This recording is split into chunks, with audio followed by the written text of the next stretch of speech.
ஆண்டவரை காண்கின்ற நாம்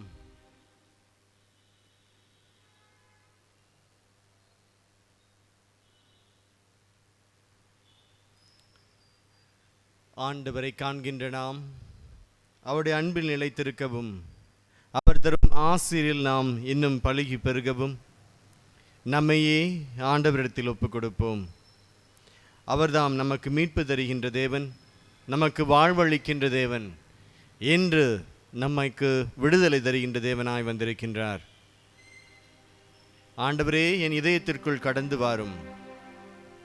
நீர் தரும் ஆசீர்வாதத்தை பெற்றுக்கொண்டு இவ்வுலகில் உமக்கு சாட்சியாக வாழ, உம்மால் தேர்ந்தெடுக்கப்பட்ட மகனாக மகளாக நான் வாழ்ந்து ஜீவிக்க எனக்கு வரம் தாரும் என்று விசுவாசத்தோடு அவரை பார்த்து நாம் கூறுவோம். ஆண்டவரே, நீர் ஒரு வார்த்தை சொன்னால் போதும், நான் குணமடைவேன் என்று சொன்னது போல நீர் ஒரு வார்த்தை கூறியருளும், நான் இன்று விடுதலை பெறுவேன்.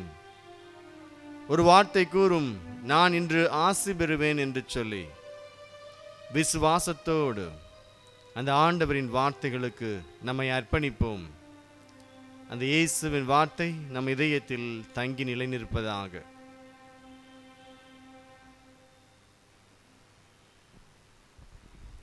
இயேசு கிறிஸ்துவின் இறை அன்பில் பிரியமான சகோதர சகோதரிகளே, ஆண்டவருடைய பிரசன்னத்துக்கு நாம் வந்திருக்கின்றோம். அவருடைய ஆசிரை பெற்றுக்கொள்வதற்காக, நமது வாழ்வில் மகிழ்ச்சியாக, இறைவனுக்கு சாட்சியாக, ஆசீர்வாதத்தை அனுபவிக்கின்ற மகளாக மகனாக வாழ நாம் அவரை தேடி வந்திருக்கின்றோம்.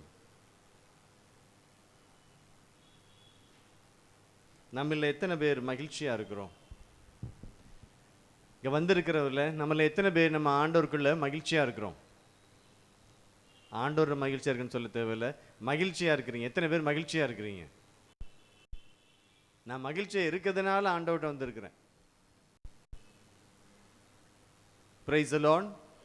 ஹல்லேலூயா, ஹல்லேலூயா. இயேசுவே நன்றி, இயேசுவே ஆராதனை, இயேசுவே மகிமை. கிறிஸ்துவில் பிரியமானவர்களே, ஆண்டவர் உங்களை நிறைவாய் ஆசீர்வதிப்பாராக. ஏன்னா நீ உண்மையை சொன்னதுனால.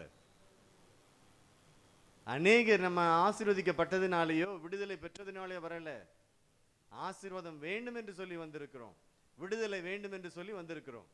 அதுதான் உண்மை. ஆண்டவர் உங்களை இன்று விடுவிக்கின்றார்.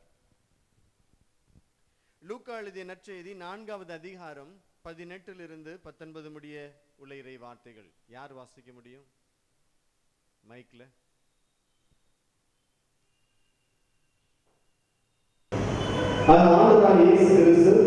ஏசாயாவின் இறை வாக்கினை சுருளை எடுத்து அவர் வாசித்து அவர் சொன்னார்,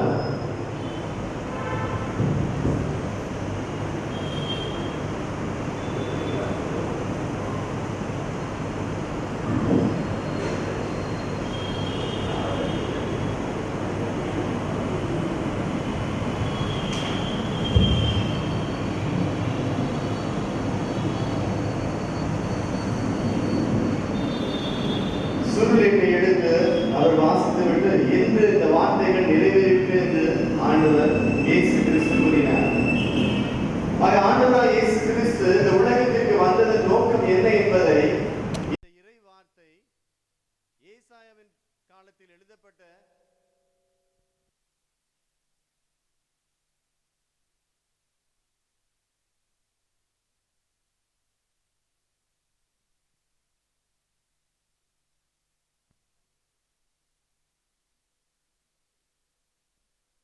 அவர் கால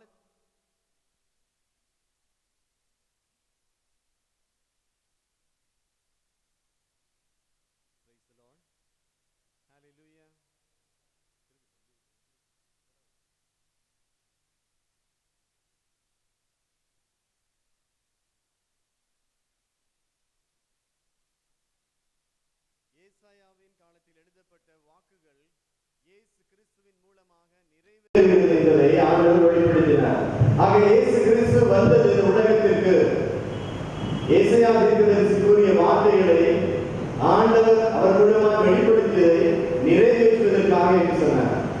ஆக இந்த வாசிக்க கேட்டோம், என்ன வசனங்களை வாசிக்க கேட்டோம்? ஆண்டவர் எதுக்காக வந்தாரா? ஆண்டவர் எனக்கு அருள்பொழிவு செய்துள்ளார், ஏழைகளுக்கு நற்செய்தி அறிவிக்கிறோம். என்ன நற்செய்தி? பிரேக்கிங் நியூஸா? Hot news? என்ன நியூஸ்?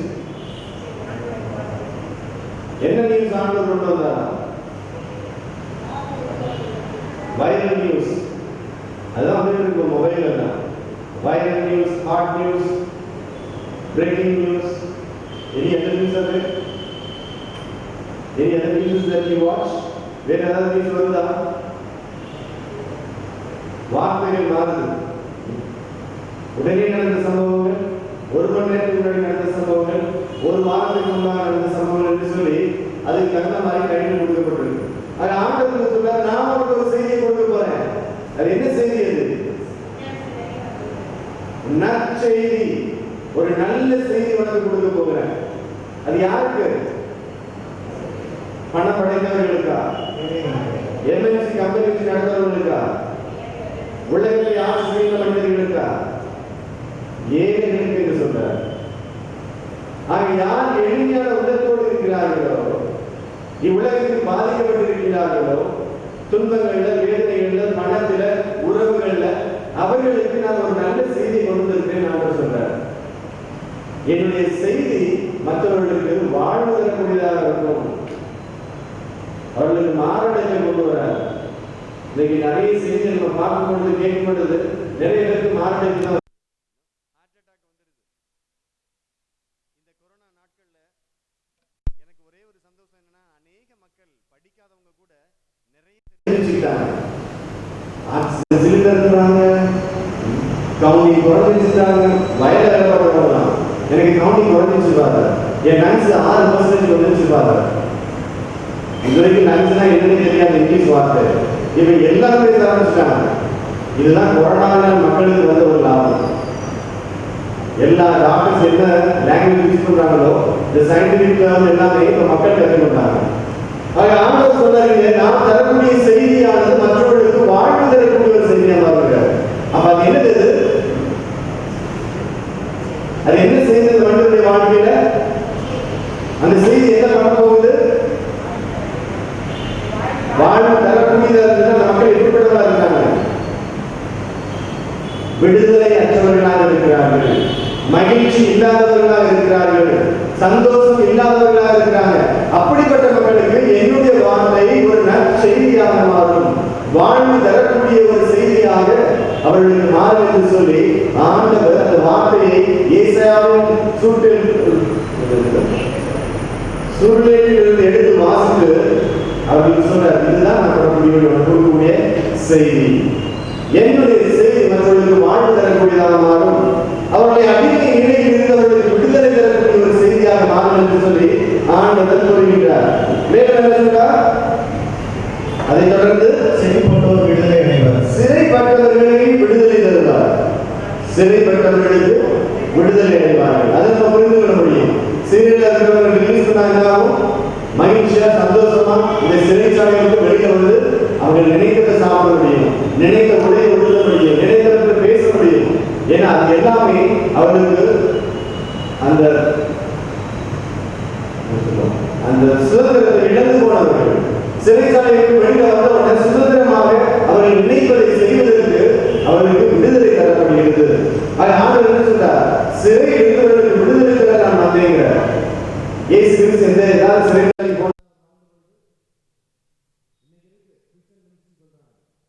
சிறைச்சாலையில போய் கைதிகளை சந்திக்க போறாங்க. இயேசு போனாரா ஏதாவது சிறைச்சாலைக்கு? அப்ப வார்த்தை சொன்னாரு, இது இன்றைக்கு நிறைவேறும் சொன்னார். அப்ப மனிதர்கள் பல்வேறு விதமான சிறையில் அடைக்கப்பட்டிருக்கிறார்கள், பல்வேறு விதமான சிறைச்சாலைகளில் நாம் வீழ்ந்து கிடக்கின்றோம். அந்த அடிமைத்தனத்திலிருந்து பூரணமான ஒரு விடுதலை நமக்கு தர வேண்டும் என்பதற்காக இயேசு இந்த வார்த்தையை கூறினார். அதைத் தொடர்ந்து பார்வையற்றோர் பார்வை பெறுவர் என முழக்கமிடவும், ஒடுக்கப்பட்டோரை விடுதலை செய்து அனுப்பவும் ஆண்டவர் அருள் தரும் ஆண்டினை முழக்கமிட்டு அறிவிக்கிறேன். ஆக பார்வையற்றவர்களுக்கு, அப்ப நோயினால் பாதிக்கப்பட்டவர்கள் எப்படிப்பட்டவர்களாக இருக்கிறாங்க? விடுதலை அற்றவர்களாக இருக்கிறாங்க.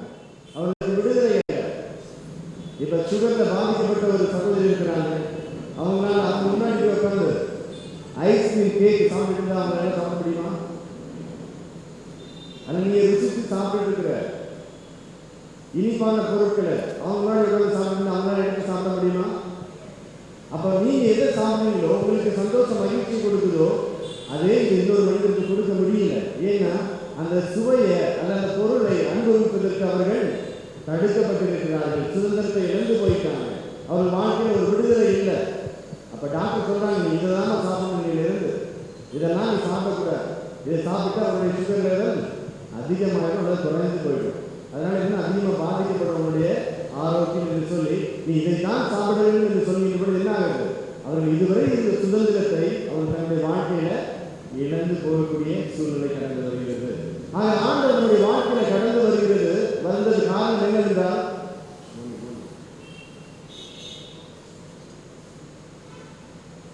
ஆண்டவர் நம்முடைய வாழ்க்கையில கடந்து வந்ததற்கு காரணம் என்னவென்றால் நம்முடைய வாழ்வில் நோய்களின் மூலமாக நாம் பாதிக்கப்பட்டு இழந்து போன ஆரோக்கியத்தை மீண்டும் நமக்கு கொடுக்கும்படியாக ஒரு விடுதலை தரும்படியாக ஆண்டவர் இந்த வார்த்தையை கூறுகிறார். ஆக பார்வை இழந்து போன ஒரு மனிதன் மீண்டும் பார்வை பெறுகின்ற பொழுது அவன் சுதந்திரமாக எல்லாத்தையும் அவனால் பார்க்க முடிகிறது.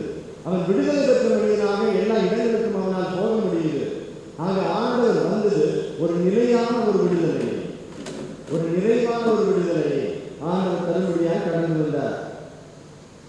ஆக ஒடுக்கப்பட்டவர்களுக்கு விடுதலை செய்யும்படியாக ஒடுக்கப்பட்டவர்கள், தன்னுடைய சுதந்திரங்களை இழந்து போனவர்கள், பெண்கள் தன்னுடைய சுதந்திரங்களை இழந்து போனவர்கள், ஜாதி அடிப்படையில் சுதந்திரங்களை இழந்து போனவர்கள், மொழியின் அடிப்படையில் சுதந்திரங்களை இழந்து போனவர்கள் ஆண்டவர்களுக்கு விடுதலை தரும்படியாக கடந்து வந்தேன் என்று சொல்லி இந்த வாக்கியத்தின் மூலமாய் நமக்கு வெளிப்படுத்துகிறார்.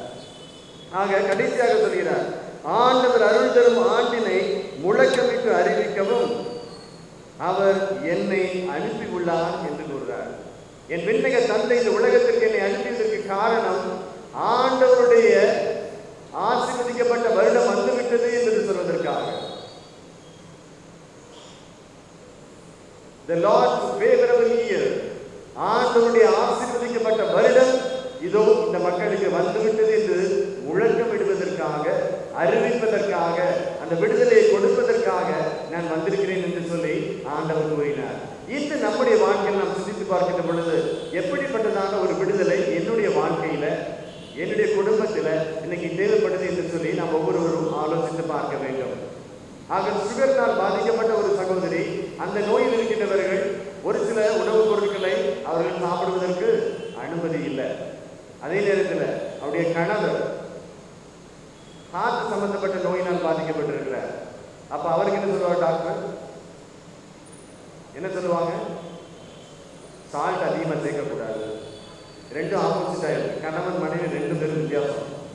ரெண்டு பேரும் ஒரு முடிவு எடுத்து ஒரு சாப்பாடு பண்ணாங்கன்னா எப்படிப்பட்ட சாப்பாடு இருக்கு யோசிச்சு பாருங்க. இங்க உப்பு சாப்பிடக்கூடாது, அங்க இனிப்பு சாப்பிடக்கூடாது. அப்ப ரெண்டு பேரோட வாழ்க்கை எப்படி இருக்கும்? கணவன் மனைவி எப்படி சமையல் பண்ணி சாப்பிடுவாங்க? இன்னைக்கு அநேக குடும்பங்கள்ல இன்னைக்கு நடக்கக்கூடிய காரியங்கள் இதுதான். நாம் வைத்திருந்த, அனுபவித்துக் கொண்டிருந்த அந்த சுதந்திரத்தை, அந்த விடுதலையை நாம் இழந்து போனவர்களாக இருக்கிறோம். அது நோயின் மூலமாக, குடும்ப பிளவுகளின் மூலமாக. எப்படிப்பட்ட விடுதலை இன்றைக்கு என்னுடைய வாழ்க்கையில் தேவை என்பதை நாம் அனுபவிக்கும்படியாக, அதை ஆண்டவரிடம் கேட்டு பெற்றுக்கொள்ளும்படியாக ஆண்டவர் இன்று அழைத்திருக்கிறார்.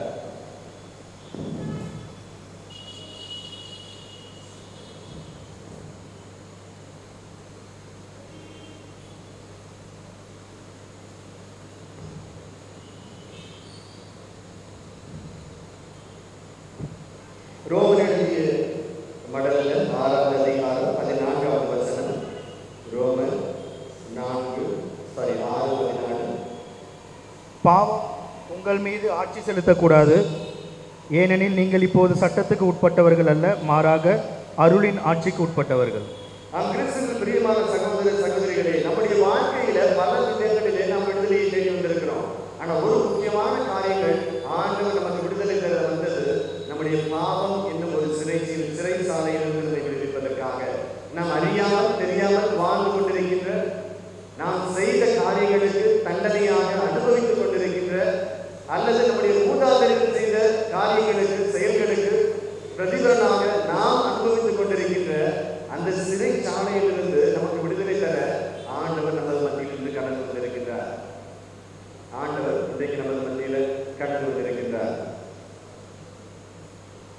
இதை நம்ம இந்த வரலாற்றில் பார்க்கலாம். பால் கெட்டி என்று சொல்லக்கூடிய ஒரு மனிதன், அமெரிக்க தேசத்தில் வாழ்ந்தவர், ஒரு ஆயில் கம்பெனி, பிரைவேட் கம்பெனி வச்சு நடத்தியவர். அவர் வாழ்ந்த காலத்தில் அவர் ஒரு மிகப்பெரிய ஒரு கோடீஸ்வரராக அமெரிக்க தேசத்தில் கருதப்பட்டார். அப்படிப்பட்ட நாட்களில் நேரங்கள் என்னாச்சு, அவருடைய கிராண்ட்சன் பேரனை கிட்னாப் பண்ணி போயிட்டாங்க. அவனை தூக்கி கொண்டு போய் இத்தனை $1 மில்லியன், $17 மில்லியன் நீங்கள் கொடுத்தீங்கன்னா அவனை நான் ரிலீஸ் பண்ணேன்னு சொல்லி அவரை மிரட்ட ஆரம்பிச்சாங்க.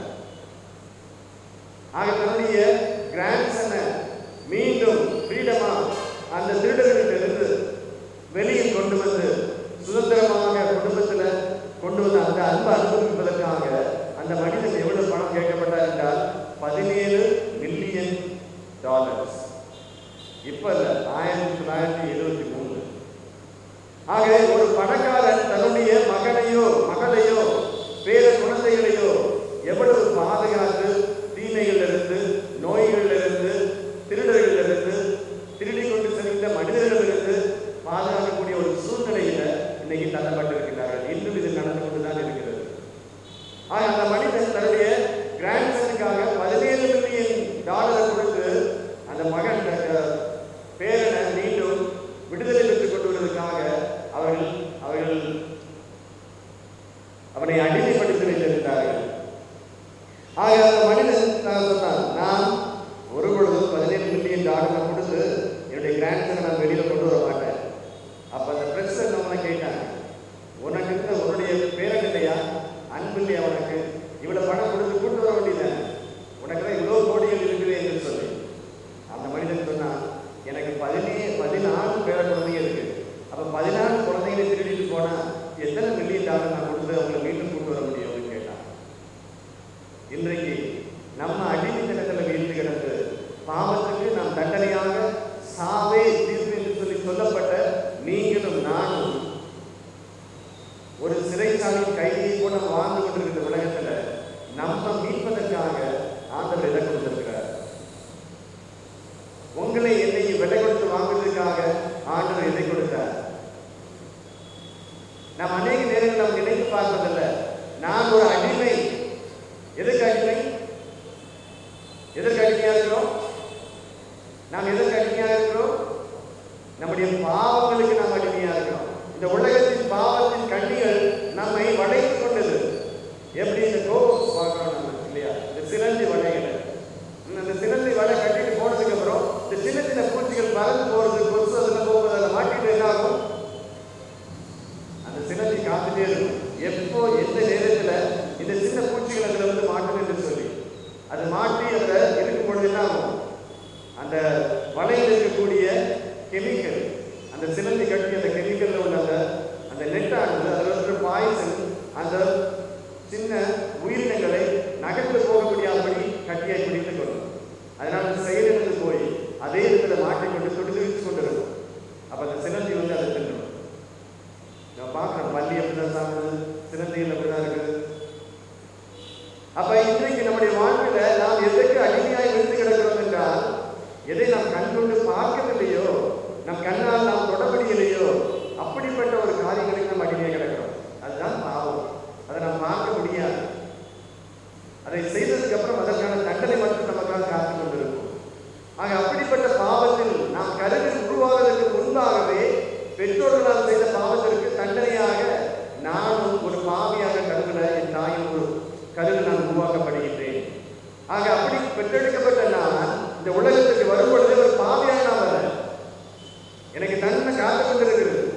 ஆக தண்டிக்கப்பட வேண்டிய ஒரு மனிதன், ஒரு குழந்தை உயிர் பெற வேண்டும் என்பதற்காக ஆண்டவராகிய இயேசு கிறிஸ்து தன்னுடைய தகப்பனாக விண்ணக தந்தையால் இந்த உலகத்திற்கு அனுப்பப்பட்டிருந்தார்.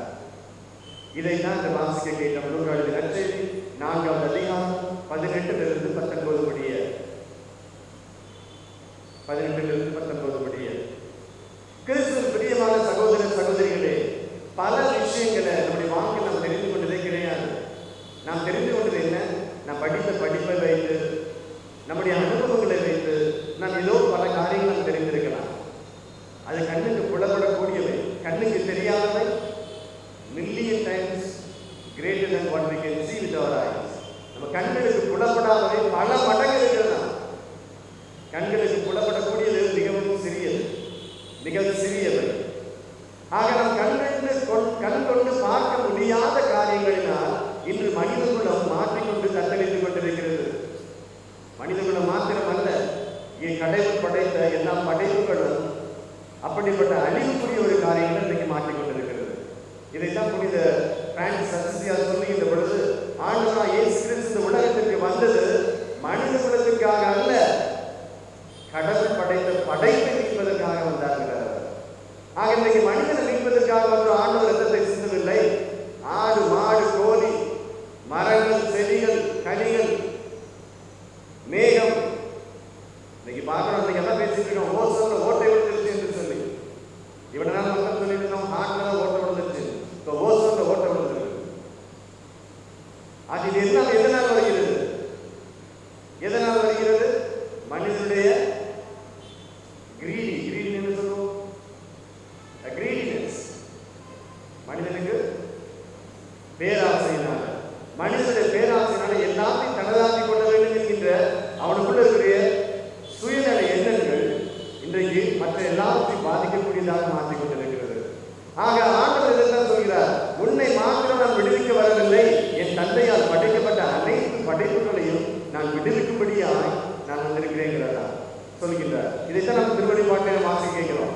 ஆண்டவர் வருகைக்காக படைப்புகள் என்னதான் காத்து கொண்டிருக்கிறதா? வேதனையில் இருக்கக்கூடிய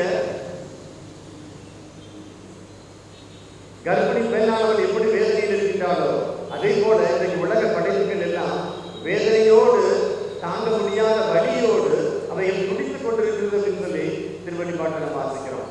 ஆக ஆண்டவர் இன்றைக்கு நமக்கு கொடுக்கக்கூடிய சுதந்திரமானது நாம் கண்கொண்டு பார்க்கின்றவர் மாத்திரம் அல்ல. நோயா இருக்கலாம், கணவனா இருக்கலாம், மனைவியா இருக்கலாம், குழந்தைகளா இருக்கலாம், அவங்ககிட்ட இருந்து நமக்கு ஒரு சுதந்திரம் வேணும். அல்ல அரசாங்கத்திலிருந்து ஒரு சுதந்திரம், நோயிலிருந்து சுதந்திரம், பல்வேறு விதமான போராட்டத்திலிருந்து சுதந்திரத்துக்காக போராடுறோம். அது மாத்திரமல்ல, கண்களால் பார்க்க முடியாத காரியங்களிலிருந்து நமக்கு சுதந்திரம் வேண்டும் என்று சொல்லி ஆண்டவர் நாம் பிறப்பதற்கு முன்பாகவே அந்த சுதந்திரத்தை நாம் அனுபவிக்க வேண்டும் என்பதற்காக அவர் தன்னை முழுமையாக கையளித்தார். அவர் கொடுக்கின்ற சுதந்திரம் மாத்திரமே நமக்கு நிலையுள்ளதாக மாறும்.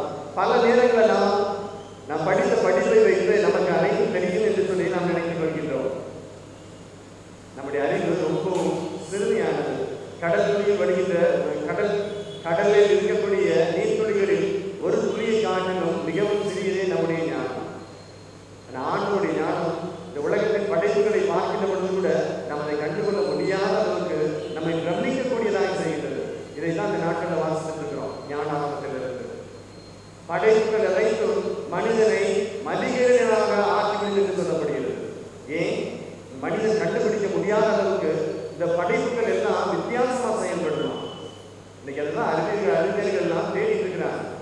வானத்திலையும் சரி, மூன் ஸ்டேஷன்லையும் சரி, அங்கே நடக்கக்கூடிய ஒவ்வொரு அறிவியல் நுணுக்கங்களும் மனிதனால் கண்டுபிடிக்க முடியவில்லை. இது எப்படி செயல்படுகிறது? இந்த மில்கி வே எப்படி செயல்படுகிறது? இந்த கேலக்சி எப்படி செயல்படுகிறது? எப்படி இந்த காற்று இங்கிருந்து இன்னொரு இடத்துக்கு போகிறது? இன்னும் மனிதனால் கண்டுபிடிக்க முடியாத நிலையில் நாம் வாழ்ந்து கொண்டிருக்கிறோம். இயற்கை மனிதனை மதிகேடனாக மாற்றும் என்று சொல்லி ஞானாகவும் நமக்கு வெளிப்படுத்துகின்றது. ஆக ஆண்டவருடைய ஞானத்துக்கு முன்பாக நம்முடைய ஞானம் ஒன்றுமல்ல, வெறுமையானதாக இருக்கிறது. கிறிஸ்துவின் பிரியமான சகோதர சகோதரிகளே, ஒரு நாள் ஒரு கணவன் மனைவி இருவர் வந்திருந்தார்கள். அவர்கள் வந்து இந்த ஆசிரமத்தில் தங்கியிருந்து குடியில் இருந்து விடுதலை பெற வேண்டும் என்பதற்காக மருந்து எடுப்பதற்காக வந்திருந்தார்கள். அவர்கள் வயது 50 வயதுக்கு மேல இருக்கும். அந்த கணவனுக்கு, அந்த மனைவிக்கும் ஏறக்குறைய 50 வயது. ஆக அவர்கள் இருவரும் வந்து தங்கியிருந்து டெய்லி அவர்கள் ஜெபத்தில் வந்து அமர்ந்திருப்பார்கள். மற்ற மதத்தை சார்ந்தவர்கள் அநேகர் வருவதற்கு அவர் அந்த இருவரும் அமர்ந்திருந்தார்கள். ஃபாதர் அவங்களுக்கு ஹெல்ப் பண்ணிட்டு இருந்தார், மருந்து கொடுக்கறதுக்காக கவுன்சிலிங் பண்றது, அவங்க உட்காந்து பேசுறது, எதனால குடிக்க ஆரம்பிச்சீங்க, என்ன காரணம், என்ன பிரச்சனை, எப்போ நீங்க ஆரம்பிச்சீங்க, எந்த வயதிலிருந்து ஆரம்பிச்சது, எல்லாத்தையும் வந்து கேட்டு தெரிந்து கொண்டு அவர்கள் அந்த குடியிலிருந்து விடுதலை பெறுவதற்காக உதவி செய்து கொண்டிருந்தார். ஆக ஒரு நாள் இதே போல நற்கரணை ஆராதனையில் அமர்ந்திருந்து ஜெபித்து விட்டு நாங்கள் ஜெபிக்கின்ற பொழுது இங்கே ஜெபிப்பது போல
மனிதனுக்குள் இருந்த அசுத்தாவியானது கணவனை ஒரு குடிகாரனாக மாற்றி, மதிகேடனாக, சுயநலவை இழந்து போனவனாக, ஒரு பைத்தியமாய் ரோட்ல அங்கங்க அலைந்து விழுந்து கிடக்கிறவன வீட்டுக்கு தூக்கி கொண்டு போடுவாங்க. அப்படிப்பட்ட ஒரு மனிதனாக அந்த கணவன் வந்து அமர்ந்திருந்தார். ஆக பல நேரங்களில் நம்ம நினைச்சுக்கிறோம், பார்க்கறத வச்சு நம்ம தீர்ப்பிடுவோம், இவன் ஒரு குடியாரன், இவனா உருப்படுவானா, என்னைக்கு தான் மாற போறான். ஆனா அந்த மனித குடியாரன் ஆகிறதுக்கு காரணம் என்னன்னு நம்ம யோசித்து பார்த்தது கிடையாது. நம்முடைய கண் கொண்டோ நம்முடைய ஞானத்தை கொண்டோ அதை கண்டுகொள்ள முடியாது. ஏனென்றால் ஆவி மனிதர் கண்களுக்கு தெரிவதல்ல, மனிதரை கண்டால் கண்டுகொள்ள முடியாது. ஆக எப்பொழுது அந்த மனிதனுக்குள்ள இருந்த அசுத்த ஆவி அந்த பெண்ணை விட்டு வெளியேறியதோ, கணவன் பிடிக்கிறத விட்டுட்டார். கணவன் பிடிக்கிறத விட்டுட்டார். மருந்தும் தேவையில்லை, கவுன்சிலிங்கும் தேவையில்லை, ஒன்றும் தேவையில்லை. இன்னைக்கு பல நேரங்களில் நம்ம குடும்பங்களில் நடக்கக்கூடிய பிரச்சனைகள், சோதனைகள் யோசித்து பார்த்தா இப்படிப்பட்ட காரியங்கள் நமக்குள்ளேயே நடந்து கொண்டிருக்கும். ஆக நம்முடைய பெற்றோர்கள் செய்த பாவத்துக்காக, அவர்கள் நடந்த தீய பாதைகள் வாழ்ந்து இறந்து போனது காரணத்தினால இன்னைக்கு பேர குழந்தைகளும் அதற்கான தண்டனைகளை அனுபவித்துக் கொண்டிருக்கின்றார்கள். எல்லா குடும்பங்களிலும் நடக்கக்கூடிய காட்சிகள் தான். ஆக அந்த குடும்பத்தில் அந்த கணவன் மனைவிக்கு எப்பொழுது ஆண்டவர் ஒரு விடுதலை கொடுத்தாரோ, அந்த அசுத்த ஆவியின் போராட்டத்தில் இருந்து அந்த நேரத்தில் மனைவிக்குள்ள ஆவி வெளியே போன நேரத்தில் கணவனுக்குள்ளேயும் முழுமையான ஒரு விடுதலை கடந்து வந்தது. ரெண்டு பேரும் மகிழ்ச்சியாக வீட்டுக்கு திரும்பி சென்றார்கள். இயேசுவை அறியாத ஒரு குடும்பத்தினர். இன்றைக்கு நம்ம குடும்பத்தில் எப்படிப்பட்ட ஒரு விடுதலை வேண்டும்? எதை நம்ம எதிர்பார்த்து கொண்டிருக்கிறோம்? ஆண்டவர் அந்த விடுதலை தருவதற்காக நம்மை அழைத்திருக்கின்றார். நாம் அந்த விடுதலையை சுதந்திரித்துக் கொள்ள வேண்டும், அனுபவிக்க வேண்டும் என்பதற்காகவே இன்று நாம் நம்மை ஆண்டவர் அழைத்திருக்கின்றார். ரோமையர் 8வது அதிகாரம், ரோமையர் 8:2 வசனம். ஏனெனில் கிறிஸ்து இயேசுவோடு இணைந்திருப்போருக்கு வாழ்வு தரும் தூய ஆவியின் சட்டம் பாவம், சாவு என்பவற்றுக்கு உள்ளாக்கும் சட்டத்தினின்று என்னை விடுவித்தது. பிரியமான சகோதர சகோதரிகளே, எப்பொழுது நம்ம ஆண்டவரில் விசுவாசம் வைத்து அவரை தேடி வருகின்றோமோ, நமக்குள் மறைந்து ஒழித்து கிடக்கக்கூடிய பாவங்களை அவர் வெளிப்படுத்துகிறார். நமக்குள் இருக்கக்கூடிய பாவங்களை அவர் வெளிப்படுத்துகிறார். எதற்காக? நம்மை மீட்க வேண்டும் என்பதற்காக, விடுதலை தர வேண்டும் என்பதற்காக. பல நேரங்களில் இப்பெல்லாம் ரொம்ப ரொம்ப காமன் ஆயிடுச்சு. ஸ்கூல் பசங்க எல்லாருமே மொபைல் யூஸ் பண்ணி ஆரம்பிச்சு இப்போ பல குடும்பங்களில் பிரச்சனைகள், இது ஒரு மிகப்பெரிய ஒரு பிரச்சனையாக இருக்குது.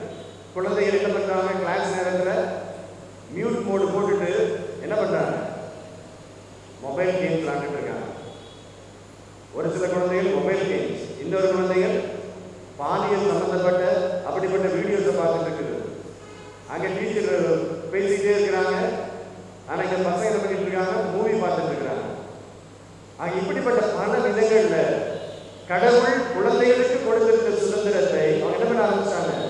மிஸ்யூஸ் பண்ண ஆரம்பிச்சாங்க. அதுக்கு காரணம் என்ன?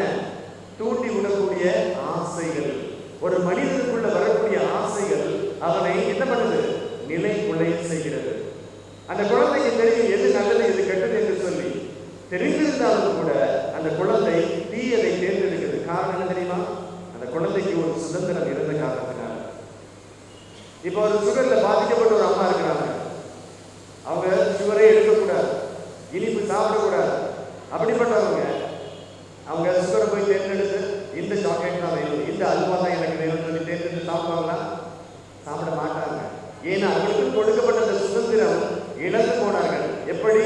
அந்த நோயின் காரணமாக. இன்றைக்கு நம்ம வாழ்க்கையில் எல்லாருக்கும் ஆண்டவர் ஃப்ரீயா அந்த சுதந்திரத்தை நமக்கு கொடுத்தார்.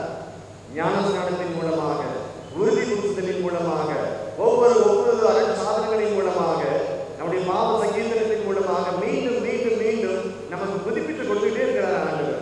என் மகனை நீ விடுதலை ஆகணும், என் மகனை நீ விடுதலை ஆக வேண்டும் என்று சொல்லி அந்த பாவத்திலிருந்து நமக்கு விடுதலை கொடுத்துட்டே இருக்கிறார். ஆனா என்ன ஆகுது? திரும்ப நம்ம பாவத்தை விட்டு வெளியில வந்ததுக்கு அப்புறமும் நம்முடைய இதயத்தில் இருக்கக்கூடிய ஆசை நம்ம மீண்டும் தூண்டி விடுது. பரவாயில்ல, இன்னும் ஒரு தடவை போய் பாரு, பரவாயில்ல அம்மா கிட்டே ஒரு தடவை இன்னும் கேம் விளையாடு, பரவாயில்ல அம்மாட்ட போய் சொல்லிக்கலாம் ஒரு தடவை, ஆண்டவர் மன்னிச்சிருவார் அப்படின்னு சொல்லி நம்ம இதயத்திலிருந்து ஒரு ஆசை நம்ம தூண்டி விடுது. எல்லாரையும் சிறு குழந்தையிலிருந்து சாகக்கூடிய முதியவர் வரைக்கும் மனிதனுடைய இதயத்தில் இருக்கக்கூடிய ஆசை என்ன பண்ணுமா? அவனை தூண்டி விடும் பாவத்தை செய்வதற்காக. இதைத்தான் நம்ம எரேமியால வாசிக்கின்ற 17ஆம் அதிகாரத்துல ஒரு மனிதனை ஏமாற்றக்கூடிய ஒன்று உண்டு என்றால் என்னது அவர் சொல்றார். என்னது? ஒரு மனிதனை ஏமாற்றக்கூடியது ஒரு மனிதனுடைய இதயமே அன்றி வேறு எதுவும் இல்லைங்கிறார். அப்ப ஒரு மனிதன் பாவத்தில் வீழ்வதற்கு காரணம் என்ன? அவன் இதயத்துக்குள் வந்த அந்த தீய ஆசைகள், இந்த உலகத்தை குறித்ததான ஒரு ஆசை, மோக பாவங்களை குறித்ததான ஒரு ஆசை, அதில் கிடைக்கக்கூடிய ஒரு சுய இன்பம் அவனை மீண்டும் மீண்டும் மீண்டும் நீ போ, பரவாயில்ல, நீ பாரு, நீ அனுபவிக்கணும், எவ்வளவு நாள் வாழ போற, அனுபவித்து சாகலாம் அப்படின்னு சொல்லி ஒரு இன்பத்தை அவனுக்கு தூண்டி விடுகிறது. ஆனா அந்த இன்பம் எவ்வளவு நாள் உள்ளது? சில நிமிடங்களே அது நிலைத்து இருக்கக்கூடியது. ஆக சில நிமிடங்கள் நான் அனுபவிக்கக்கூடிய அந்த அன்பு, அந்த இன்பம்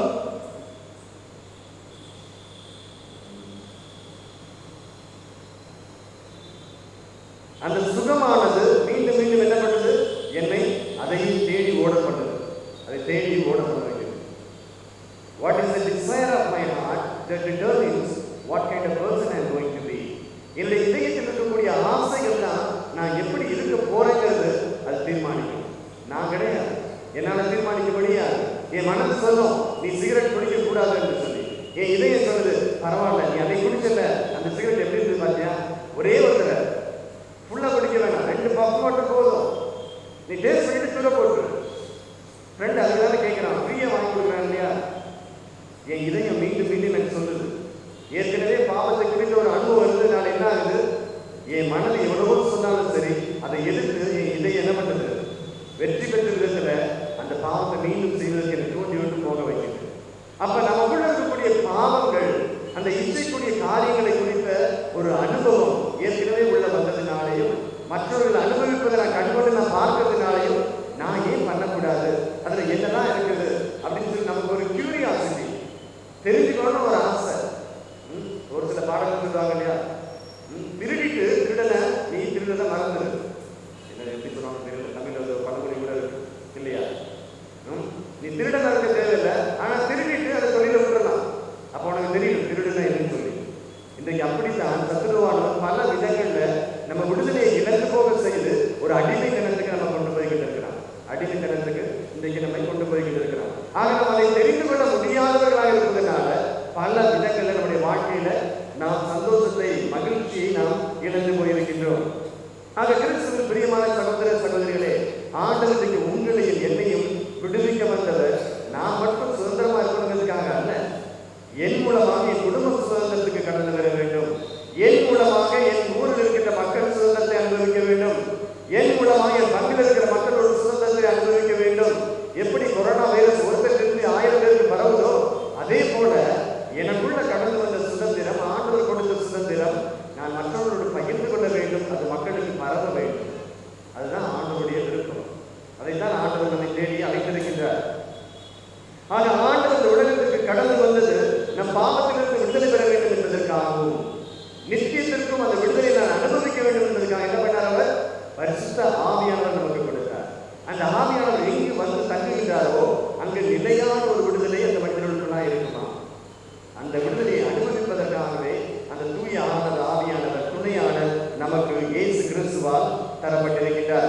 ஆக தூய ஆனவர் சட்டத்திற்கு உட்பட்டவர் அல்ல, மாறாக அன்பிற்கு உட்பட்டவராக இருப்பார். ஆக தூய ஆவியால் நிரப்பப்பட்ட ஒரு மனிதன் ஐயோ நான் ஞாயிற்றுக்கிழமை திருப்பலிக்கு போக வேண்டும் என்று சொல்லி திருச்சபையின் சட்டத்தை நிறைவேற்றுவதற்காக ஆலயத்துக்கு வரமாட்டார்கள். மாறாக ஐயோ நான் ஆண்டவரை பார்க்க வேண்டும், அவரோடு பேசணுமே, நான் ஆலயத்துக்கு போகலையே, என்ன ஆனாலும் நான் அவரை போகணும், நான் திருப்பலி நிறைவேறதுக்கு முன்பாகவே ஒரு 10 நிமிஷம் முன்னாடி நான் போய் உட்கார்ந்துருக்கணும், நான் இயேசுவை பார்க்கணும் என்று சொல்லி அன்பினால் திருப்பலிக்கு வரக்கூடிய மனிதர்களாக அவர்கள் இருப்பார்கள். ஆக இன்றைக்கு சட்டத்தினால் நாம் கட்டுப்பட்டவர்களாக இருக்கிறோமா? இயேசு மீது கொண்ட அன்பின் மூலமாய் விடுதலை பெற்றுக் கொண்டவர்களாக அவரை தேடி வந்திருக்கின்றோமா? அல்லது பிரச்சனைகள், சோதனைகள் நம்மை வற்புறுத்தி கொண்டு வந்ததா? கிறிஸ்து பிரியமானவர்களே, கடந்த வருஷத்துல ஒரு நாள் ஒரு சகோதரர் வந்து ஜெபிக்கும்படியாக கேட்டுக்கொண்டார். ஃபாதர் ப்ளீஸ் எனக்கு என்னுடைய அப்பாவுக்காக ப்ரேயர் பண்ணுங்க, ஹாஸ்பிட்டலில் படுத்திருக்கிறாரு, அவர் லங்ஸ் ரொம்ப பாதிக்கப்பட்டிருக்குது, ஐசியூல வச்சிருக்கிறாங்க, ஆக்சிஜன்ல இருக்கிறாரு, அவரால் பேச முடியாது, எதுவும் பண்ண முடியாது, என்ன உள்ள போறது கூட அலோ பண்ண மாட்டேன்றாங்க, ஒரு நாளைக்கு 2 தடவை மட்டும்தான் உள்ள போக முடியும்னு சொல்லி, ஆக அவருக்காக ஜெபிச்சுக்கோங்க அப்படின்னு சொன்னார். அப்ப அந்த சகோதரனை கையை பிடித்து கையை குளிக்க விட்டு, இந்த கையை உன்னுடைய வலது கரத்தை உன் அப்பா மேல போய் வை என்று சொல்லி அந்த சகோதரனை அனுப்பிவிட்டேன். அதுதான் நான் செஞ்ச ஜெபம். ஜெபம்லாம் எதுவும் பண்ணல. ஏசு நாமத்தில் சொல்லுகிறேன், போய் என்னுடைய அப்பாவை தொடு. வாலிப பையன், இன்ஜினியரிங் முடிச்சிருந்த பையன், ஹாஸ்பிட்டல் போனான். சாயந்தரம் ஃபோன் பண்ணியிருந்தான், ஃபாதர் நான் ஈவினிங் 5 o'clock டாக்டர் பெர்மிஷன் கொடுத்துருக்காங்க உள்ள போகிறதுக்கு என்று சொல்லி. நீ உள்ளே போகும்பொழுது அப்பா தலையில கையை வச்சு ஏசு நாமத்தில் குணமாவதாக என்று சொல்ல அப்படின்னு சொல்லியிருந்தாங்க. அந்த சகோதரன் உள்ள போனான், அவங்க அப்பா தலையில கையை வச்சு சொல்லிட்டான். அவன் பாட்டு வெளியில வந்து 5 நிமிஷத்துக்கு அப்புறமா 2 நாள்ல லங்ஸ் பாதிக்கப்பட்டு சீரியஸாக இருந்த அந்த சகோதரன், கொரோனாவினால் பாதிக்கப்பட்டிருந்த சகோதரன் 2 நாள்ல டாக்டர்ஸ் டிஸ்சார்ஜ் பண்ணி வீட்டுக்கு அனுப்பிட்டாங்க. ஜெபமும் கிடையாது, தபமும் கிடையாது, பாசிங்கும் கிடையாது, ஒருங்குதலும் கிடையாது, எதுவும் கிடையாது. ஆண்டவர் நம்மை விடுவிக்கும்படியாய் நமக்குள்ள தங்கி இருக்கின்றார். நமக்குள் இருக்கக்கூடிய ஆவியானவர் இந்த உலகத்தை அசைக்கக்கூடியவர். நமக்குள் தங்கி இருக்கின்ற ஆவியானவர் இந்த உலகத்தை படைத்தவராயிருக்கின்றார். அப்ப நம்முடைய அப்பா ஒரு பிரதமராகவோ ஒரு அரசனாக இருந்தா நமக்கு எப்படி இருக்கும்? என்னுடைய அப்பா ஒரு பிரதமராக இருந்தா எப்படி இருப்பேன் நான்? என் அப்பா ஒரு அரசராக இருந்தா நான் எப்படி இருப்பேன்? நமக்கு எவ்வளவு அதிகாரம் இருக்கும், நமக்கு என்ன வல்லமை இருக்கும், நம்ம போகும்பொழுது மக்கள் நம்ம எப்படி பார்ப்பாங்க? நம்ம எப்பயாவது யோசிச்சு பார்த்துருக்கணுமா? என் டேடி நான் அந்த உலகத்தை படைச்சவர், மேல இருக்கிறார், நான் அவர்கிட்ட போக போறேன், நான் வந்தது பிக்னிக் தான், கொஞ்சம் வருஷம் இந்த உலகம் எப்படி இருக்கு சுற்றி பார்க்க வந்திருக்கிறேன். நான் திரும்ப என் வீட்டுக்கு போகணும், என் அப்பா எனக்காக காத்துட்டு இருக்கிறார். அங்க கோடாலி கொண்டு வரேன், servants are waiting for him. எவ்வளோ கோடிக்கணக்கான தூதர்கள் என் அப்பாவுக்கு வேலை செஞ்சுட்டு இருக்கிறாங்க. என்ன அவ்வளவு அன்பு செஞ்சதுனால இந்த உலகத்துல அனுப்பி நான் படைச்சதான் நீ பார்த்துக்குவான்னு இந்த உலகத்துக்கு நான் அனுப்பி விட்டுருக்கிறாரு. அப்படின்னு எத்தனை பேர் நம்ம நினைச்சிருக்கோம்? எத்தனை பேர் நினைச்சோம்? ஆண்டவரே எப்பப்பா இதா ஒவ்வொரு நிலையிலிருந்து நம்ம மனித நிலை மாறி மாறி உயர்ந்து போகும்போது இது எப்படி கடந்து போகும்? எப்ப நம்ம வாங்கி வீட்டில் வரணும், எப்ப கல்யாணம் பண்ண போறோம், கல்யாணம் பண்ண எப்ப குழந்தை பிறக்கணும், குழந்தை எப்பதான் ஸ்கூலுக்கு போகணும், ஸ்கூலுக்கு போய் வந்து இது எப்பதான் காலேஜ் போகணும், காலேஜ் இது எப்படா கல்யாணம் வீட்டை விட்டு வெளியில போகும், அப்பதான் கொஞ்சம் ரெஸ்ட் எடுக்கலாம் வீட்டுல. அப்ப மனிதன் காத்துட்டே இருக்கலாம், எப்படா ஓய்வு கிடைக்கும் லைஃப் அப்படின்னு சொல்லி. விடுதலை இல்லை. கணவன் வந்தப்பவே விடுதலை போச்சு, சுதந்திரம் போச்சு நிறைய பெண்கள். ஏன்னா வேலைக்கு போகணும்னு சொல்லிட்டாங்க. நீ இந்த சேரியா ஒன்று அவர் சொல்றாரு, சுடிதார் வேண்டாம் சேரிய மாத்து. அப்ப கணவனுக்காக ஒரு சிலரை மனைவி விட்டு கொடுக்கிறார், விட்டு கொடுக்கல, சுதந்திரம் போச்சு, அவ்வளவுதான். அப்ப பெற்றோர்னால பிள்ளைகளுக்கு சுதந்திரம் போயிடுச்சு. ஏன் விளையாட முடியல, மொபைல் வச்சு ஆட முடியல, பாட்டு கேட்க முடியல. அப்ப இன்னைக்கு குடும்பத்தில் நாம் பார்க்கிறோம், ஒருவருடைய செயல்களால் இன்னொரு சுதந்திரத்தை இழந்து கொண்டவர்கள் நாம காண்கின்றோம். ஆனா ஆண்டவர் சொல்றார், நான் வந்ததோ ஒரு நிலையான ஒரு சுதந்திரத்தை உனக்கு தருவதற்காக, ஒரு நிலையான ஒரு விடுதலையை தருவதற்காக நான் வந்திருக்கிறேன். அப்ப யார் இந்த விடுதலையை பெற்றுக் கொள்கிறார்கள் அவங்க எப்படிப்பட்டவங்களா இருப்பாங்க? எப்படிப்பட்டவங்களா இருப்பாங்க? விடுதலையை இயேசுவிலிருந்து பெற்றவங்க எப்படி இருப்பாங்க? மகிழ்ச்சியா இருப்பாங்க. வேற விடுதலை பெற்றுக்கொண்டவங்க எப்படி இருப்பாங்க? ஏதாவது சொல்லுங்க. ஆண்டு விட்டு விடுதலை பெற்றுக்கொண்ட மனிதர்கள் எப்படி இருப்பாங்க? நிறைவாழ்வு நிறைவாழ்வு உள்ளவங்களா இருப்பாங்க. வேற வேற எப்படி இருப்பாங்க? யாராவது ஒருத்தர் என்ன மாதிரி இருப்பாங்க சொல்லுங்க. தூய ஆன்மீக வார்த்தைன்னா வேண்டாம், சாதாரண வார்த்தை சொன்னாலே போதும். ஆண்டவர் விடுதலை பெற்றுக்கொண்ட ஒரு மனிதன் எப்படி இருப்பான்? எப்படி கண்டுபிடிக்கிறது ஒருத்தர் விடுதலை இருக்குன்னு சொல்லி? ஆவிக்குரிய வாழ்க்கை இருப்பாங்களா? மகிழ்ச்சியா இருப்பாங்க. ஓகே, மகிழ்ச்சியா இருப்பாங்க, நேர்மையாளர்களா இருப்பாங்க, எல்லாம் நல்லது. மகிழ்ச்சி இருப்பாங்க, நேர்மையாளர்களா இருப்பாங்க, ஆவியில் நிரப்பப்பட்டிருப்பாங்க, எல்லாம் நல்லது. ஆண்டவருடைய விடுதலையை பெற்றுக்கொண்ட ஒரு மனிதன் பயமே அற்றவனாக வாழ்வான். சாவும் தைரியம் உள்ளவனாக சந்திக்கக்கூடியவர்களாக இருப்பாங்க.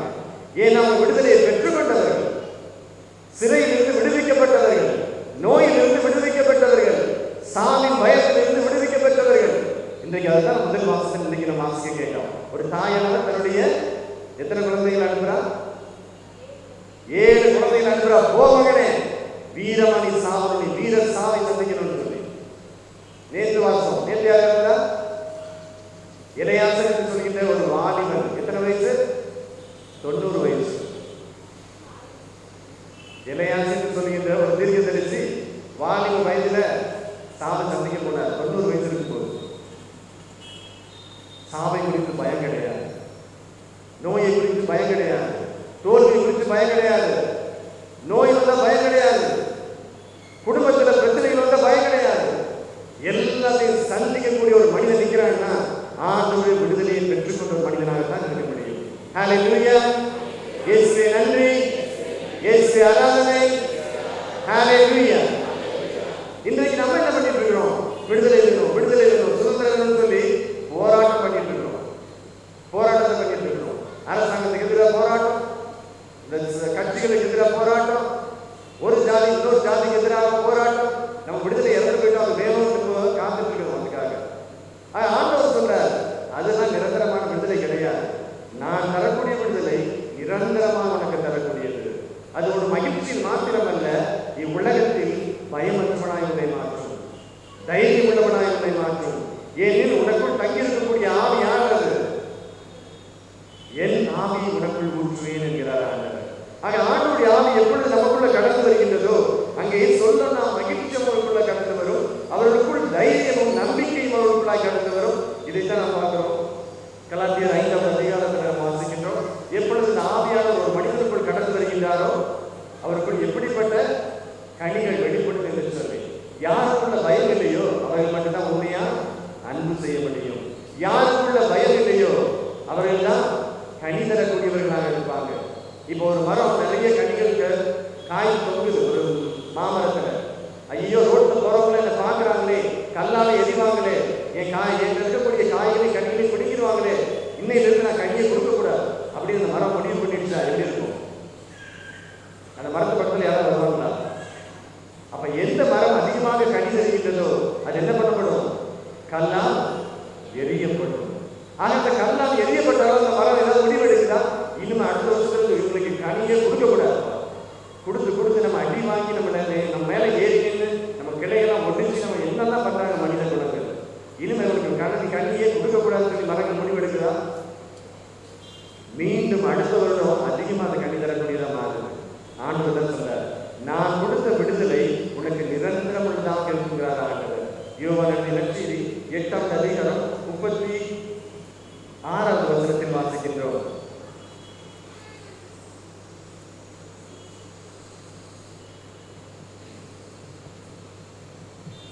யோவான் நற்செய்தி 8:36.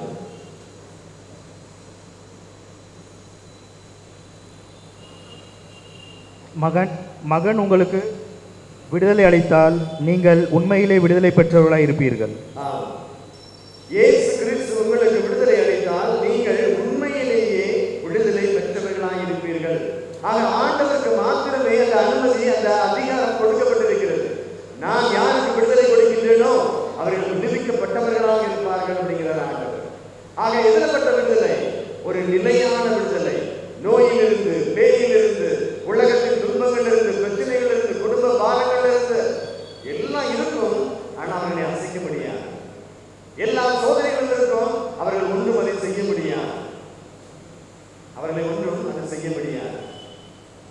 ஆக கிறிஸ்துவின் பிரியமான சகோதர சகோதரிகளே, ஆண்டவர் நமக்கு தரக்கூடிய ஒரு விடுதலை ஒரு நிரந்தரமான விடுதலை.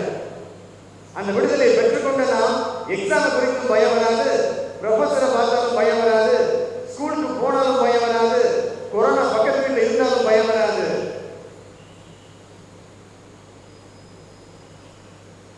ஹெரிடிட்டரி சிக்னஸ் ஒன்று இருந்தாலும், ஃபேமிலி ட்ரீல எந்த ப்ராப்ளம் இருந்தாலும் எனக்கு பயம் வராது. என் அம்மாவுக்கு ஹார்ட் ப்ராப்ளம் இருக்கலாம், அதனால எனக்கும் வரணும்னு சொல்லி அறிவியல் பூர்வமாக சொல்லலாம். ஆண்டவர் எனக்கு விடுதலை தந்தா அந்த நோய் என் பக்கத்திலேயே வர முடியாது. ஏனென்றால் ஆண்டவர் கொடுக்கக்கூடிய சுதந்திரம் அப்படிப்பட்டதான ஒரு சுதந்திரம்.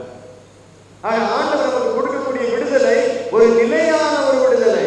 அந்த விடுதலை எங்கே நம்ம கொண்டு செய்யும்? ஒரு நிரந்தரமான ஒரு வாழ்வுக்கு, ஒரு நிரந்தரமான ஒரு வாழ்வுக்கு நம்மை அது அழைத்து செல்லுகிறார் ஆண்டவர். ஆக இயேசு கிறிஸ்து நமக்கு கொடுக்கக்கூடிய சுதந்திரமானது நம்முடைய வாழ்விலே முழுமையான ஒரு மகிழ்ச்சியை தரக்கூடியதாக மாற்றி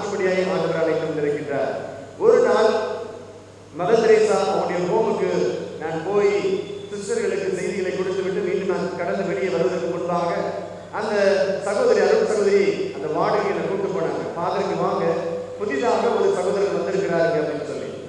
ஆக அவருக்கு போய் பார்த்து ஜெபிக்க போகும்பொழுது சொன்னாங்க, ரோட்ல அடிபட்டு மருத்துவமனையிலிருந்து நேரங்க கொண்டு வச்சிருக்கிறோம்.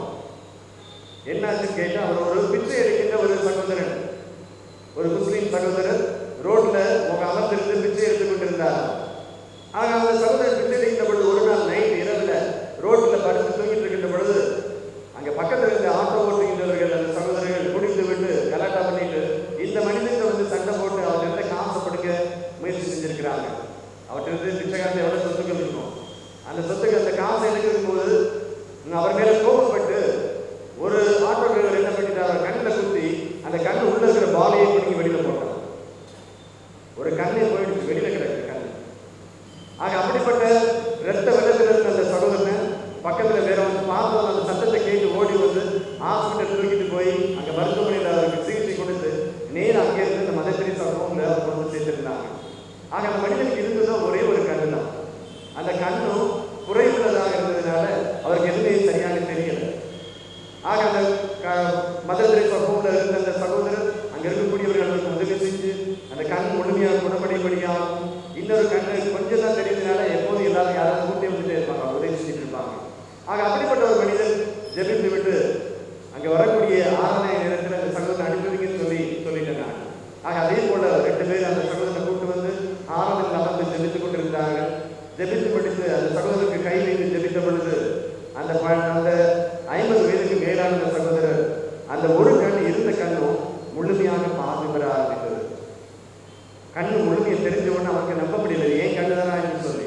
அவளை சந்தோஷத்தில் அங்கே போய் அங்கே இருந்த சிஸ்டர்ஸ் கூட இருந்து எல்லா சகோதரருக்கும் சொல்லி எனக்கு கண்ணு நல்லா தெரியுது அப்படின்னு சொல்லி ரொம்ப சந்தோஷமா இருந்தார். 2 நாள் கழித்து அந்த மடத்துல போய் நான் பார்க்க போனா ஆளை காணோம், ஓடி போய்விட்டார் என்று சொன்னாங்க. ஏன் ஓடிட்டார்? விடுதலை கிடைத்து விட்டது. கண் பார்வை இழந்து போன மனிதன், அனாதையாக ஒரு பிச்சைக்காரனாக ரோட்ல படுத்து கிடந்த அந்த மனிதன் மீண்டும் தன் கண்கள் இழந்து போனது பார்வை பெற்றுக்கொண்டது காரணத்தினால சுதந்திரமாக வெளியில நடந்து போக ஆரம்பித்து விட்டார். ஹல்லேலூயா! இயேசுவே நன்றி, இயேசுவே ஆராதனை, இயேசுவே மகிமை. ஹல்லேலூயா! ஆக கிறிஸ்துவின் பிரியமான சகோதர சகோதரிகளே, ஆண்டவர் இழந்து போன கண்ணுக்கு மாத்திரம் வல்லமை பவர் தருவதற்காக அல்ல, நம் வாழ்வில் எதை இழந்து போயிருந்தாலும் சரி, நம்முடைய ஆத்மாவை பாவத்தினால் இழந்து போயிருக்கிறோமா? ஆண்டவர் சொன்னார், தன்னுடைய சீடர் சொன்ன பொழுது, ஆண்டவரே எனக்கு கொஞ்சம் பெர்மிஷன் கொடுங்க, நான் வீட்டில் போய் இறந்து போன எப்பாவை புதைச்சிட்டு வரேன்னு சொல்லி. ஏசு என்ன சொன்னார்? செத்து போன மனிதர்கள் செத்தவரை புதைக்கட்டும், நீ என் பின்னாடி நிறைய வேலைகள் இருக்கு நமக்கு. அப்ப மனிதர்கள் உயிரோடு வாழ்கின்ற பொழுது செத்த பிணத்துக்கு ஒப்பானவர்கள் என்று சொல்லி இயேசு தன்னுடைய சீடனை பார்த்து சொன்னார். இன்றைக்கு நமக்குள்ள நம்முடைய வாழ்க்கையிலையும் எத்தனை பேர் நம் வாழ்க்கையை இழந்து போனது போன்ற ஒரு அனுபவம், நமக்குள்ள இருக்கக்கூடிய பாவத்தினால, நமக்குடைய இருக்கக்கூடிய தீமையினால சந்தோஷத்தை இழந்து போய் நோயினால் பாதிக்கப்பட்டு குடும்பத்தில் ஒரு ஆனந்தமே இல்லாமல் விரக்தியானவர்களாக எத்தனை குடும்பங்கள் நமக்கு அந்த சிறையில் அடைக்கப்பட்டவர்கள் நம்ம விழுந்து கிடக்கிறோம். அந்த சிறையிலிருந்து விடுவிக்க தான் ஆண்டவர் இருக்கிறார். ஒரு சில நேரங்களில் நம்ம குடும்பத்தை ஒரு சிறைச்சாலை போல இருக்கலாம். பண பிரச்சனை வந்ததுனால, ஏற்றுக்கொள்ள முடியாத ஒரு சாவு நம்ம வீட்டில் வந்ததுனால ஒரு சிறை போல இன்னைக்கு சந்தோஷத்தை இழந்து போய் நம்ம குடும்பங்கள் கூட இருக்கலாம். அதை மாற்றுவதற்காக ஆண்டவர் இன்றைக்கு வந்திருக்கிறார்.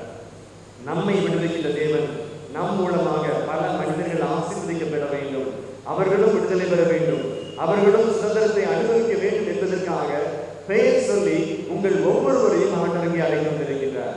நீங்க ஏதோ ஆக்சிடென்ட் ஆகி வரல. You have not come to the place to sit in this place to experience some accident took place therefore you have reached here. No, it is a pre-plan of God who called you by name. Even you have no intention to come over, but today the Lord made you to be here. உங்களை பேர் சொல்லி அழைத்த ஆண்டவர் திட்டமிட்டபடியாய் உங்களை இங்கே அமர்ந்திருக்க செய்திருக்கின்றார். எப்படிப்பட்ட ஆசீர்வாதத்தை நீங்க பெற்றுக்கொண்ட மக்களாக இருக்கிறீங்க. நாங்க பல இடங்களுக்கு பல வீடுகளுக்கு போயிருக்கிறோம். நாங்க போன வீடுகளிலிருந்து வந்தாலே சர்ச்சுக்குள்ளாக இருக்கும். எந்த குடும்பத்திலிருந்து வரல பாருங்க. நாங்க போய் வாங்க வாங்க சொன்ன குடும்பத்திலிருந்து கூட யாரும் வரல. ஆனா நீங்க வந்திருக்கிறீங்க. ஆண்டவருடைய ஆசீர்வாதத்தை தகுதி உள்ளவர்கள் அவங்களை மாற்றி வைக்கிறார். நீங்க தகுதி உள்ளவர்கள் அனுபவி இங்கே அழைத்து வந்திருக்கிறார். எப்படிப்பட்ட ஒரு ஆசீர்வாதம்! நீங்கள் தகுதி பெற்றவர்களாக உட்கார்ந்திருக்கிறீங்க. எத்தனையோ பேர் வரணும்னு நினைக்கிறாங்க, முடியல அவங்களால. இந்த நாங்கள் கொடுக்கக்கூடிய இந்த தியானத்துல டெலிவரன்ஸ் அண்ட் ஹீலிங் மினிஸ்ட்ரியில பல குடும்பத்திலிருந்து வருகின்ற சகோதரர்கள் எங்களோடு பகிர்ந்து கொள்வாங்க. ஏன்னா எங்கிட்ட அப்பாயின்மெண்ட் கேட்பாங்க, எந்த டேட்ல எத்தனை மணிக்கு வரணும் ஃபாதர்ன்னு சொல்லி. நாங்கள் எல்லாரையும் அனுமதிப்பதில்லை எல்லா நேரங்களிலும். ஆக அப்படி பர்மிஷன் கொடுத்து அப்பாயின்மெண்ட் கொடுத்ததுக்கு அப்புறம் அந்த ஃபேமிலி வரவே வராது. அப்போ கேட்டா 2 மாசத்துக்கு திரும்ப ஃபோன் பண்ணுவாங்க, ஃபாதர் அப்பாயின்மெண்ட் வாங்கிட்டு அன்னைக்கு உங்கள்கிட்ட வரணுங்கிறதுக்காக நாங்கள் ரோட்ல வந்து பஸ்ஸுக்காக வெயிட் பண்ணோம் ஃபாதர். திடீர்னு வீட்டில் ஒரு பிரச்சனை நடந்துச்சு, நாங்கள் பஸ் ஸ்டாண்ட்லேருந்து வீட்டுக்கு ஓடி போயிட்டோம். அன்னைக்கு போனதுலேருந்து இதுவரைக்கும் உங்கள்கிட்ட கால் பண்ணி கூட என்னால் பேச முடியல. தடை, குடும்பத்தில் ஒரு தடை. சத்துருவான நம்முடைய அனுபவிக்க சுதந்திரத்தை அனுபவிக்க முடியாதபடி நம்மை தடுக்கின்றான் பல விதங்கள்ல. எத்தனை பேர் நீங்க நினைச்சிருக்கீங்க, நான் நீங்க ஜெபிக்கணும், நான் நீங்க கோயில் போகணும், எத்தனை நாள் நம்ம நினைச்சிருக்கிறோம். ஆனா பண்ண முடிஞ்சுதா? முடியாம ஒரு தடை நம்மளோட கடந்து வந்தது. அதுதான் சத்துருவானவன் நம்முடைய கண்களுக்கு தெரியாத ஒரு சக்தி நம்மை தடுத்து நிறுத்தி கொண்டிருக்கிற நம்ம வாழ்க்கையில. அதிலிருந்து விடுதலை பெறுவதற்காக ஆண்டவர் அழைத்து வந்திருக்கிறார். இன்று நம் வாழ்வில் ஒரு விடுதலையின் நாள். வெறும் நோயில் இருந்து அல்ல, பண பிரச்சனைகள் இருந்து அல்ல, உடம்பில் இருக்கக்கூடிய பலவீனத்தில் இருந்து அல்ல, மோக காரியங்கள் இருந்து மாத்திரம் அல்ல, இந்த உலகத்தரமான ஆசீர்வாதங்கள் மாத்திரம் அல்ல, அழிந்து போகாத ஒரு நித்திய வாழ்வுக்கு நீங்கள் தகுதி உள்ளவர்களாய் மாற்றும்படியை ஆண்டவர் அழைத்து வந்திருக்கிறார். ஹல்லேலூயா! இயேசுவே நன்றி, இயேசுவே ஆராதனை. ஹல்லேலூயா! ஆக இன்று நாம் உங்க முன்னாடி ஒரு குருவானவராக இந்த பிரவுன் கலர் அங்கேயே போட்டு நாங்கள் நின்று உங்களுக்கு இறை வார்த்தை போயிட்டு கொண்டிருக்கிறது. நான் ஒரு நாள் கூட என் கணவனை நான் நினைச்சு பார்த்தது கிடையாது. ஒரு நாள் கூட சாமியார் ஆகவும் கூட ஆசை வந்ததும் கிடையாது. ஆனாலும் ஆண்டவர் என்னை கொண்டு போட்டுக்கிறார் முன்னாடி நிற்க சொல்லி. அவர் திட்டங்கள் என் வாழ்வில் நிறைவேற வேண்டும் என்பதற்கு என்னை அவர் தேர்ந்தெடுத்து ஒரு சீடனாக அல்ல, ஒரு குருவானவராக அல்ல, ஒரு பிரான்சிஸ்கன் சபையினராக அல்ல, என்னை தேர்ந்தெடுத்தது அவருடைய அடிமையாக இருக்க வேண்டும் என்பதற்காக. ஏன் அடிமையாக வேண்டும்? ஏன் நான் இயேசுவுக்கு அடிமையாக வேண்டும்? அதற்கு காரணம் உண்டு. நான் இந்த உலகத்திற்கு அடிமையாக நான் வீழ்ந்து கிடந்ததுனால நான் சுதந்திரத்தை இழந்து போனவனாக இருந்தேன். எப்போ நான் ஆண்டவருக்கு அடிமை என்று சொல்லி ஒப்புக் கொடுத்தேனோ முழு சுதந்திரத்தையும் அனுபவிக்கக்கூடிய ஒரு மனிதனாக, விசுவாசத்தில் நிறைந்தவனாக, பயமற்றவனாக, மகிழ்ச்சி உள்ளவனாக, மற்றவர்களுக்கு அன்பை கொடுக்கக்கூடியவனாக, ஜெபிக்கின்ற பொழுது விடுதலை தரக்கூடிய ஒரு மனிதனாக இந்த அடிமையாக மாற்றிய என்னை ஆண்டவருக்கு பயன்படுத்திக் கொண்டிருக்கிறார். பல மனிதனுடைய வாழ்க்கையில விடுதலை வேண்டும் என்பதற்காக. ஆக எனக்கு குருவானவராக இருக்கிற ஒரு சந்தோஷமும் இல்லை, பிரான்சிஸ்கன் சபையில் இருப்பதால் எனக்கு பெரிய சந்தோஷம் அல்ல. என்னுடைய சந்தோஷம் எல்லாம் ஆண்டவருக்கு என் ஜீவனால் முழுவதும் ஒரு அடிமையாக நான் வாழ வேண்டும். அங்க இருக்கிற என்னுடைய ஆனந்தம், அங்க இருக்கிற பரிசுத்தம், அங்க இருக்கிற அனுபவங்கள் எல்லாம் மகிழ்ச்சியும் சந்தோஷமும் அவருக்கு பணி புரிவதில் நாம் பெற்றுக்கொள்ள முடியும். ஆக கிறிஸ்துவின் பிரியமான சகோதர சகோதரிகளே, எப்பொழுது ஆண்டோடைய அன்பை நாம் அனுபவிக்க ஆரம்பித்து விட்டோமோ உலக அன்பை நாம் அறவை வெறுக்கக்கூடியவர்களாக நாமே அதை செய்து விடுவோம். பல நேரங்களில் வந்து கேட்பாங்க சகோதர சகோதரிகள், குறிப்பாக இளைஞர்கள், ஃபாதர் நான் அநேக நேரங்களில் ப்ளூ ஃபிலிம் பார்க்கறது நான் வீட்டு கிடக்கிறேன், சுய இச்சை நான் பண்ணிக்கிட்டு இருக்கிறேன், மாஸ்டர்பேஷன் பண்றேன், அதெல்லாம் வந்து என்னால் வர முடியவே இல்லை, எவ்வளவோ முயற்சி செய்கிறேன், மீண்டும் மீண்டும் மீண்டும் அதிலே விழுந்து கிடக்கிறேன். நான் எப்படி தான் இதை விட்டு வெளியில வர்றது? நான் தீய காரியங்களை பார்க்கக்கூடாதுன்னு நினைக்கிறேன், ஆனால் யாரை பார்த்தாலும் இச்சையோட பார்க்கிறேன், என்னால் கட்டுப்படுத்த முடியவில்லை, எனக்கே பயமா இருக்கு, நான் ஏதாவது பப்ளிக்கை பண்ணிடுவேனோ என்று சொல்லி. ஆண்டவர் சொன்னார் இளைஞர்களை பார்த்து, என் சகோதரனே என் சகோதரியே, கண்ட்ரோல் பண்ணாத, நீ கண்ட்ரோல் பண்ணக்கூடாது, உன்னையே நீ கட்டுப்படுத்தாத. You can never win the battle. You cannot win the battle by controlling your feelings and emotions. உன்னுடைய ஃபீலிங்ஸ் எமோஷனை உன்னால் கண்ட்ரோல் பண்ண முடியாது. அது முடியாதனால முடியாதா இருக்கிறாங்க, அதை கண்ட்ரோல் பண்ண முடியாதனால கோபத்தில் வெளிப்படுத்துறாங்க, அதை முடியாதனால பயத்தினால பயந்து ஓடுகிறார்கள். நம்முடைய ஃபீலிங் எமோஷனும் நம்மளால் கட்டுப்படுத்த நமக்கே முடியாது. நாம் வெற்றி கொள்வது எப்படி நாம் வெற்றி பெற வேண்டும்? அதை கட்டுப்படுத்துவதனால் அல்ல, ஆண்டவர் முன்பாக நம்மை சரணடைந்ததன் மூலமாக வெற்றி அனுபவிக்க ஆண்டவரே என்னால் அந்த சுய இச்சத்திலிருந்து என்னால் வெளிவர முடியல, இந்த போக பாவமான காரியங்களை பார்க்கறது என்னால் வெளிவர முடியல, என் சகோதரி இச்சையோட பார்க்கறதுனால விட்டு வெளியில வர முடியல, பெற்றோர்களுக்கு பொய் சொல்லி நான் செய்கிற ஒவ்வொரு காரியங்களும் என்னால் வெளியில வர முடியல, என்னை உம்மால் மாத்திரமே மாற்ற முடியும் என்று சொல்லி எப்பொழுது நான் என்ன ஆண்டவருக்கு முன்பாக சரணடைகின்றேனோ அப்பொழுது ஆண்டவருடைய கரம் என் மீது வந்து நிற்கும். எங்கே என்னுடைய பலவீனங்கள் இருக்கிறது அங்கே ஆண்டவருடைய பலன் பரிபூரணமாய் வெளிப்படுகிறார் ஆண்டவர். ஆக நம்ம கட்டுப்படுத்த நமக்குள்ள கோபங்கள் தான் வரும். எப்பொழுது நம்ம அளவுக்கு அதிகமான நம்முடைய ஃபீலிங் எமோஷனை கண்ட்ரோல் பண்றோமோ நமக்குள்ள உடல் உறுப்புகள் பாதிக்கப்படும். கோபத்தை கண்ட்ரோல் பண்ண என்ன ஆகும்? When you begin to suppress your feeling, it is affecting your heart. உடைய இதயங்கள் பலவீனமாய் மாறும். இதயம் பலவீனமாகும். கோபத்தை கண்ட்ரோல் பண்ண உள்ள இருக்க என்ன ஆகும்? அது நம்மை பலவீனமாகிறது, டிப்ரெஷனுக்கு கொண்டு போகக்கூடியதாக. எப்ப கோபத்தை அளவுக்கு அதிகமாக வெளிப்படுத்தி மற்றவர்களை திட்டவும் கேவலப்படுத்தவும் அவமானப்படுத்தவும் செய்வது என்ன ஆகுது? எனக்கு ரத்த கொதிப்பு அதிகமாகுது, பிளட் பிரஷர் அதிகமாகும். ஆக மனிதன் தன்னுடைய ஃபீலிங் எமோஷனை கண்ட்ரோல் பண்ணாலும் சரி, அதை வெளிப்படுத்தினாலும் சரி, அவனுடைய உடலுக்கு சரீரத்துக்கு அது கேடு விளைவிக்கக்கூடியதமான ஆண்டவர் சொல்றார், அது உன்னுடைய வேலை அல்ல, நீ செய்யக்கூடியது ஒன்றே ஒன்று மட்டும்தான், செய்ய வேண்டியது ஒன்றே ஒன்று மட்டும்தான். அந்த ஊதாரி மைந்தனை போல ஆண்டவரே நான் உங்களை விட்டு விலகி போயிட்டேன், எல்லாத்தையும் இழந்துட்டேன் இயேசுவே, என்னால என்னை கண்ட்ரோல் பண்ண முடியாது, நீர் ஒருத்தர் மாற்றினா என்னை மாற்ற முடியும், நீர் ஒருவர் தான் என்னை படைத்தவர், உம்மால் முடியாத இந்த உலகத்தில் ஒன்றுமில்லை என்று சொல்லுவதை தான் ஆண்டவர் எதிர்பார்க்கிறார். நம்ம குழந்தைகள் நம்ம சொந்த வார்த்தைக்கு கீழ்ப்படியாமல் போகின்றார்களா? நம்ம குடும்பத்தில் பினான்சியல் ப்ராப்ளம் வந்திருக்குதா? நம்ம எதிர்பார்க்காத நோயினால் இப்பொழுது பாதிக்கப்பட்டவங்களா இருக்கிறோமா? எல்லாத்துக்கும் விடுதலை ஆண்டவர் தர காத்துக் கொண்டிருக்கிறார். எப்பொழுது நமக்கு ஆண்டவரிலிருந்து விடுதலை கடந்து வருகிறதோ அவர் தருகின்ற விடுதலை பெற்றுக்கொண்ட நாம் நோயும் பேயும் சத்துருவும் இருளும் புயலும் வெள்ளமும் எதுவும் நமக்கு பயத்தையோ துக்கத்தையோ கவலையோ எதிர்காலத்தை குறித்த ஒரு கேள்விக்குறியோ நமக்குள்ள கொண்டு வராதான் முடியாது. ஆக அப்படிப்பட்ட ஒரு ஆசீர்வாதத்தை பெற்றுக் கொள்ளக்கூடியவர்களாக விடுதலை தருகின்ற தேவன் நமது மத்தியில் கடந்து வந்திருக்கின்றார். அந்த விடுதலை பெற்றுக்கொள்கின்ற சுதந்திரித்துக் கொள்கின்ற உண்மையுள்ள பிள்ளைகளாக நாம் வாழ ஆண்டவர் பாதத்தில் நம்மை அர்ப்பணிப்போம். எவ்வாறு மோயிசன் தன் கையில் இருந்த வெண்கலத்தினால் செய்யப்பட்ட அந்த சர்ப்பமுள்ள பாம்பை உயர்த்திய பொழுது இஸ்ரேல் ஜனங்கள் தரையில் வீழ்ந்து கிடந்து துடித்துக் கொண்டிருந்தார்கள். பாம்பினால் கடிக்கப்பட்ட மனிதர்களாக சாவிற்கு ஏதுவான வலியில் வேதனையில் சாவை நோக்கி பயணம் செய்த மனிதர்கள் எப்பொழுது வெண்கல சர்ப்பத்தை மோயிசன் தன்னுடைய கரங்களை உயர்த்தி பிடித்தாரோ, அதை யாரெல்லாம் பார்த்தார்களோ அவர்களுக்கு பரிபூர்ண விடுதலை கடந்து வந்தது. அவர்கள் உடம்புக்குள் ஏறிய அந்த விஷமானது சக்தியை இழந்து போனது.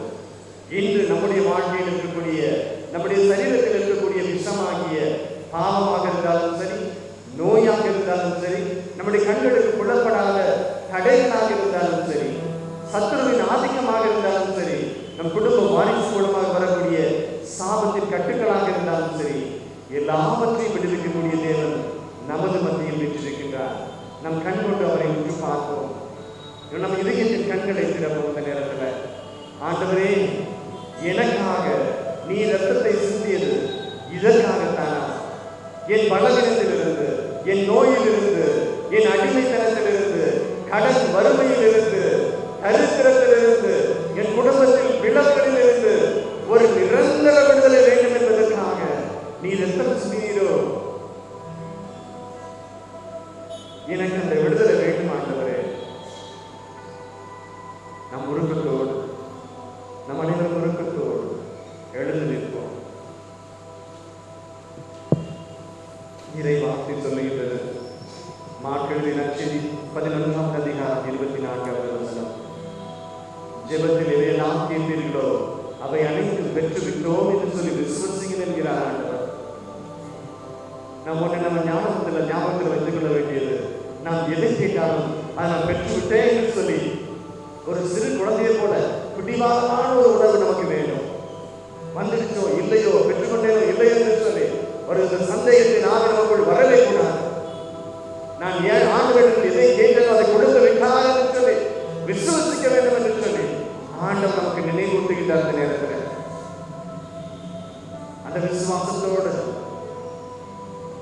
மனதிருக்கத்தோடு நமக்குள்ள இருக்கக்கூடிய குற்ற உணர்வுகளை, பாவத்தினால் நம்முடைய ஆத்மாவை கரைப்படுத்திய அந்த காரியங்களை நம்ம குடும்பத்துக்குள்ளாக, உறவுகளுக்கு மத்தியில, நம்முடைய நண்பர்களுக்கு மத்தியில, சமுதாயத்துல நம்முடைய உறவுகள் ஏற்பட்ட பாதிப்புகளை ஆண்டவரிடத்தில் ஒப்புக் கொடுப்போம்.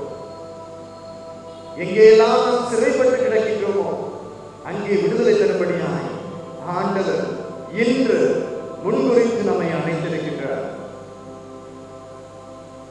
உருக்கத்தோடு அவரை பாதத்தில் ஒப்புக் கொடுப்போம். கண்ணீரோடு இந்த நேரத்தில் சேர்ந்து நம் அனைவரும் பாடுவோம். ஆண்டவரே, இரத்தத்தால் மாத்திரம் எனக்கு விடுதலை உண்டு.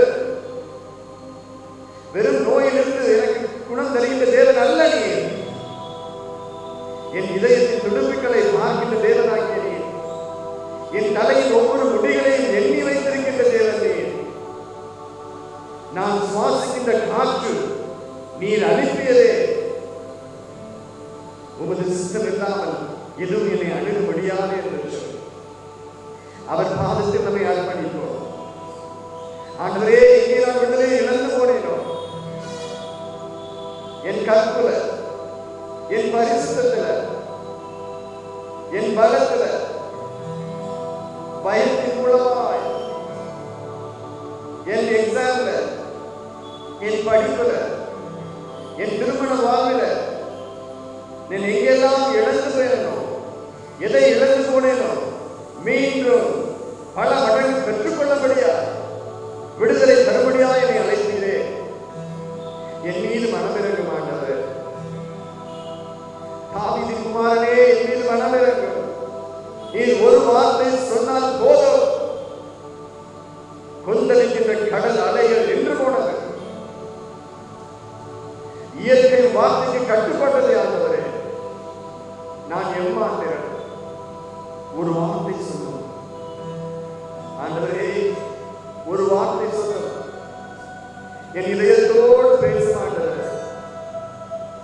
நான் பலவீனத்தில் நிற்கின்றேன். தனிமை உணர்வோடு நிற்கின்றேன். எனக்கு ஆதரிக்கின்றவர் யாரும் இல்லையே.